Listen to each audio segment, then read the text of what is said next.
I don't think we actually had to do. So I wanted to give a couple thoughts on the game before, and maybe I just need to do a review. Maybe we should start this video off with a review and then clip it for YouTube. Maybe that would be good because people keep asking me what I think about this game. So to give you guys a little bit of background, I've been on Twitch for like almost 8 years now, so a long time. I've been playing a lot of video games for a long time. I'm 33. And so I've played a lot of different styles of games, and I think I can speak to this game maybe a little bit more intelligently than the average gamer because I am also a huge fan of the Dark Souls series. So I beat all of the Dark Souls multiple times except for Dark Souls 3, which I only beat once. I beat that pretty recently. And I even beat Bloodborne. My biggest issue with Bloodborne was 30 FPS lock on the PlayStation because the gameplay felt fast, and that's going to be important here when we discuss this game. So this is the new Star Wars game. I call it Star Wars Souls-like.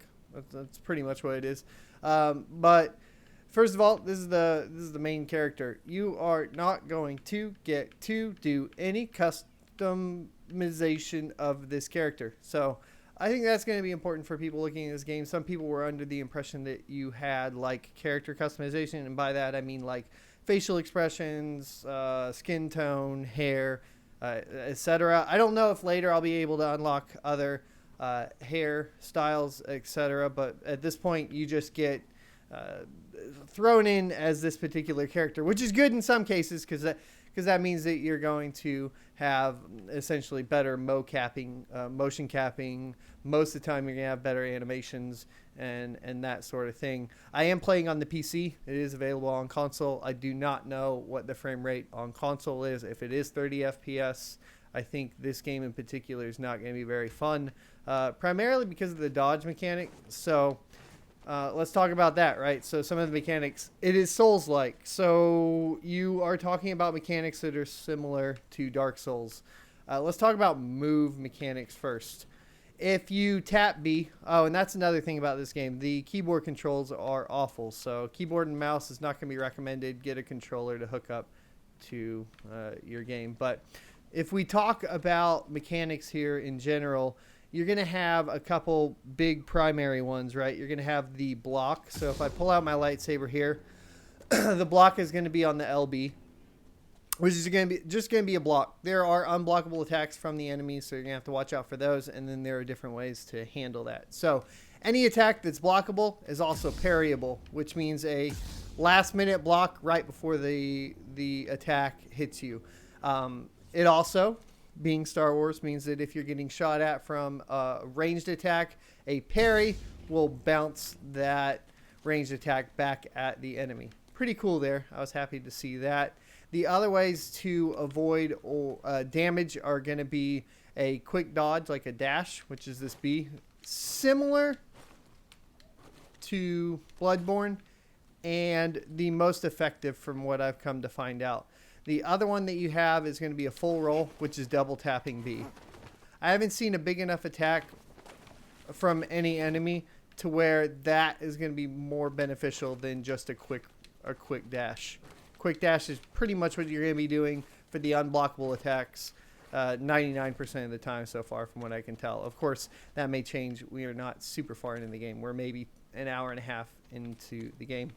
So that's pretty much it. You're going to have your light attack, X, your heavy attack, Y, and then if you go into your abilities, is it abilities? Yeah, skill tree. So here's the skill tree. Taking a look at the skill tree, basically you're going to unlock attacks. So unlike like a Souls game where the equipment's going to give you that, the different attacks and so on, unfortunately, in my humble opinion, everything is just unlockable in a tree here. So pretty much your lightsaber tree is what you're going to be on, I think, a majority of the time, because a lot of these attacks are going to be essential into completing and defeating different enemies. For example, you have the dash, which is going to let you close the gap quicker on some of those smaller enemies. And then you also have like the kick, which is a dash into an X, which kicks the enemy real quick to give them a stagger. which then you can either use to heal up, get further away, or close the gap on a different ad or something along those lines. Kind of disappointed with the skill tree so far. We'll see what happens as we get further through it. The other two areas that you have is going to be force and then survival skills. Force is just going to basically focus on maximizing your force gauge, which is the amount of force you have, and to control different things, because there is a slow. It's basically a slow mechanic. Think Max Payne along those lines, and that's going to be the RB, right? And then basically increasing the duration of that slow. I haven't seen anything really cool with force yet, other than some of the jumping puzzles. And then you're going to have survival skills, which is going to increase maximum life and then allow you to improve your block, which I think so far from what I've seen, it's going to be similar to Dark Souls, where like I don't think you're going to see speed runners or people that play this game seriously. Well, I don't even know if you're going to see those at all with this particular title. But if you did, I don't think you're going to see any of them using block. I think it's all going to be the roll and the dash, right? Stamina base, I haven't run out of stamina either. So if we're talking about game mechanics, I haven't not been able to roll or dash. Like, there's no stamina bar. So game difficulty wise, that decreases the difficulty significantly. Now your bonfires are going to be these little meditation pads. Anytime you get to one of these, it'll refill your healing ability, which is actually the droid that joins you, as well as heal up whatever health you may be missing.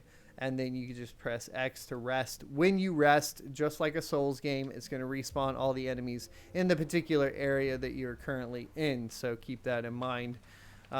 That's part of the difficulty curve, right, for these types of games. The next thing is going to be for the heal. It's just basically Estus Flask. You're going to hit up. The droid's going to throw you a stim pack, and then you're going to heal up. And you'll have the stim packs are on the lower left hand of the screen. For example, right now I have 2, right? So with those 2 stim packs, they'll recharge when I hit a meditation pad. The trade-off I would take is that all of the enemies spawn up then at that point. So very Souls-like there. Here's where it varies a little bit and the difficulties decreased. Even more over a Souls game. So we talked about the difficulty decrease.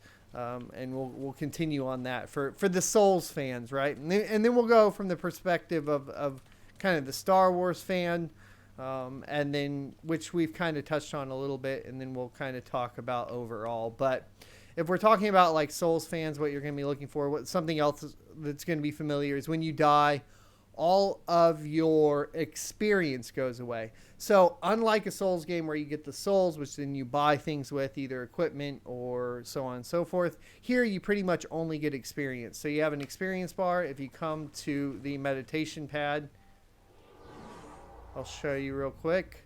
You can see that my skill points available 0, but that bar there is basically a level up bar. You level up for defeating enemies, completing objectives, so on and so forth. Finding things called echoes in the games, which are hidden items, which I won't show right now because I don't want to have any spoilers for the YouTube portion of this. But, you're basically going to be able to level up, and you get a skill point. You spend it in the skill tree, which we already went over. Now, the thing is, when you die, all of the skill and skill points that you have go away. The way that you obtain those or reobtain those is not picking up like a spot like in a Souls game where you died. You actually have to go hit the enemy that killed you. But where it's easier is that when you can hit the enemy or not even hit the enemy, die before you get there, and still go back, hit that same enemy, and get your skill points back. So there's not a huge punishment. It's not like if you die twice, you lose it forever. So pretty easy from that perspective, even easier than like Dark Souls 3. Like Dark Souls 1 and Dark Souls 2, there was even more punishment for dying, right? Like you died and you lost like a chunk of health kind of thing. And here, though, not really like that. You don't have to like go from being a spirit to being, back to being a a living Jedi or anything like that. Kind of wish they would add that, or with the difficulty bump. We're playing on Jedi Master Mode, which is one step below the most difficult. Basically, everything's down the middle for this difficulty level. There's 4 difficulty levels. I think that's needed for this type of game because if we're talking about from a Star Wars fan perspective, I don't know if this style of game works. And it works because the game's fun, right? I'm not saying the game's not fun. What I'm saying is it doesn't feel like you're a super overpowered Jedi, at least yet. And we'll have to see what happens as we unlock more skills, more abilities, so on and so forth. Now, if we go over here, I think it's over here.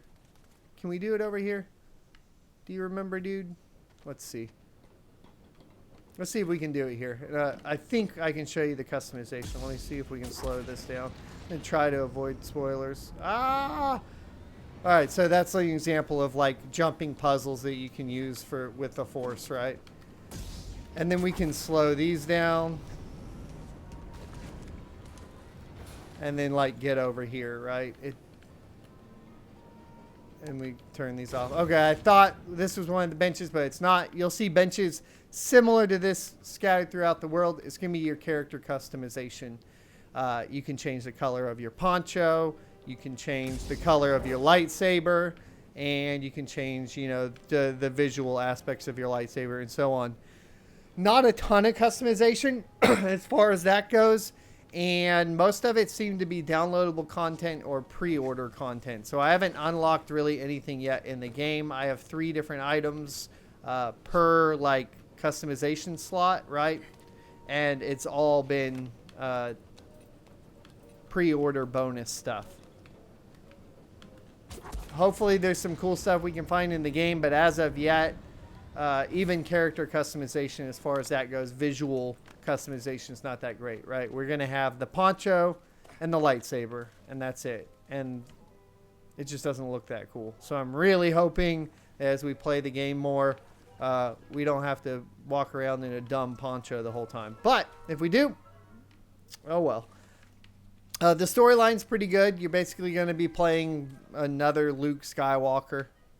Except, probably more of Anakin storyline. Without too many spoilers. That would be the best perspective I could give you. Well, and I say Anakin, like early Anakin, obviously.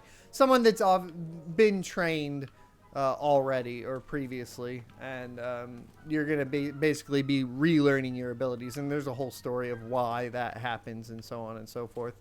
So story is fine so far. I don't have a review for you on that. The real big things, like I said, is going to be going over the mechanics and so on. As far as figuring out where you need to go, here's another thing that makes the game easier. You see how the droid here is just standing here and looking at the wall? He's telling me where to go, right? I'm not a big fan. I'd rather just explore and screw up not knowing where to go. But I was able, to their credit, to go this way, right? And when I came this way, just for example, I know this kind of spoils a little bit, but not a ton. If I was not to follow him and I came this way, and I went through this little tunnel in here, you can hold the lightsaber up with LB to make a light. I was able to come over here and there was a boss in here, like a mini boss or a side boss. And then there was an echo in the back corner. So you can deviate a little bit, but it's more along the lines of deviating in something like a Mad Max game or Rise of the Tomb Raider and so on and so forth. It's not going to be like a Souls game where when you deviate, you end up in an area where the enemies are way too difficult for you to even compete against, right? Like it was possible in Dark Souls 2 to accidentally run upon the smelter demon way too early, right? That's not really going to happen in this game. So it's kind of the similarities comparing it with a Dark Souls game and then kind of giving you an idea from the perspective of a Star Wars fan. If you're a Star Wars fan, yeah, I don't think that this game's too difficult for you to pick up, but I also don't think that you're going to feel super overpowered or anything like that. Like, I don't think you're going to feel like was it Force Unleashed or whatever. You're not going to feel like that. There are some cinematic moments. Things along the lines are closer to something like a Tomb Raider, Rise of the Tomb Raider game. And then additionally to that, there are jumping puzzles. So as opposed to like a Souls game where there really aren't like a ton of jumping puzzles, there's a lot of traversal puzzles here, right? You can drop down and jump up, use the force to slow things, and that's about the jumping puzzle extent of it. You can fall and die. You can fall to your death. The difference is when you fall to your death, just to give you an idea as far as that goes, you don't lose anything. So you don't lose your skill points or your experience points. That's gonna wrap it up though. That's all I have for the first impression of the new Star Wars game. What is it again? Let's go out properly. Star Wars Jedi: Fallen Order. Oh, and then even if you buy it on Steam, it's gonna make you install Origin.